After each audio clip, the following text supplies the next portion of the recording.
ये चुनाव तक बोलते हैं फिर भूल जाते हैं. ലോക്സഭാ തെരഞ്ഞെടുപ്പിനിടെ ആഭ്യന്തരമന്ത്രി അമിത്ഷാ ഒരു മാധ്യമത്തിന് നൽകിയ അഭിമുഖത്തിലെ ചില ഭാഗങ്ങൾ ഇപ്പോൾ സോഷ്യൽ മീഡിയയിൽ വൈറലാവുകയാണ്. വീഡിയോയിൽ അമിത്ഷാ പറയുന്നത് ഇങ്ങനെയാണ്: ഈ ഉറപ്പുകൾക്ക് അർത്ഥമില്ലെന്ന് ഞാൻ പറയുന്നു. അവർ ഇത് തിരഞ്ഞെടുപ്പ് വരെ പറയുകയും പിന്നീട് മറക്കുകയും ചെയ്യും. ഈ പറയുന്നത് പ്രധാനമന്ത്രി നരേന്ദ്രമോദിയെക്കുറിച്ചാണെന്ന തരത്തിലാണ് ഇപ്പോൾ സോഷ്യൽ മീഡിയയിൽ വീഡിയോ പ്രചരിക്കുന്നത്. എന്നാൽ ഇത് തീർത്തും വസ്തുതാവിരുദ്ധമാണ്. കേന്ദ്ര ആഭ്യന്തരമന്ത്രി അമിത്ഷാ 2024 മെയ് 15 ന്യൂസ് ഏജൻസിയായ ANI-ക്ക് നൽകിയ അഭിമുഖത്തിലെ ഒരു പ്രത്യേക ഭാഗമാണിത്.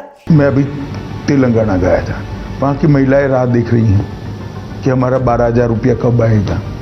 वहाँ के किसान 2 लाख के कर्ज माफी की राह देख रहे हैं. वहाँ की बच्चियाँ स्कूटी की राह देख रही हैं.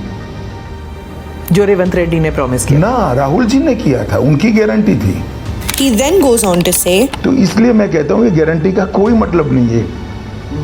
ये चुनाव तक बोलते हैं फिर भूल जाते हैं. എന്നാൽ അമിത്ഷാ മോദിക്കെതിരെ സംസാരിച്ചു എന്ന തരത്തിലാണ് വീഡിയോ പ്രചരിക്കുന്നത്. സത്യത്തിൽ വീഡിയോയിൽ അമിത്ഷാ പറയുന്നത് മോദിയെക്കുറിച്ചല്ല. കോൺഗ്രസ് നേതാവ് രാഹുൽ ഗാന്ധി തെലങ്കാനയിൽ നൽകിയ തിരഞ്ഞെടുപ്പ് വാഗ്ദാനങ്ങളെക്കുറിച്ചാണ്. ചുരുക്കത്തിൽ മോദിയുടെ 2024 തിരഞ്ഞെടുപ്പ് വാഗ്ദാനങ്ങൾ അർത്ഥശൂന്യമാണെന്ന് അമിത്ഷാ പറഞ്ഞതായി തെറ്റിദ്ധരിപ്പിക്കുന്ന വിധത്തിലാണ് വീഡിയോകൾ ഇപ്പോൾ സോഷ്യൽ മീഡിയയിൽ വൈറലായി മാറിയിരിക്കുന്നത്.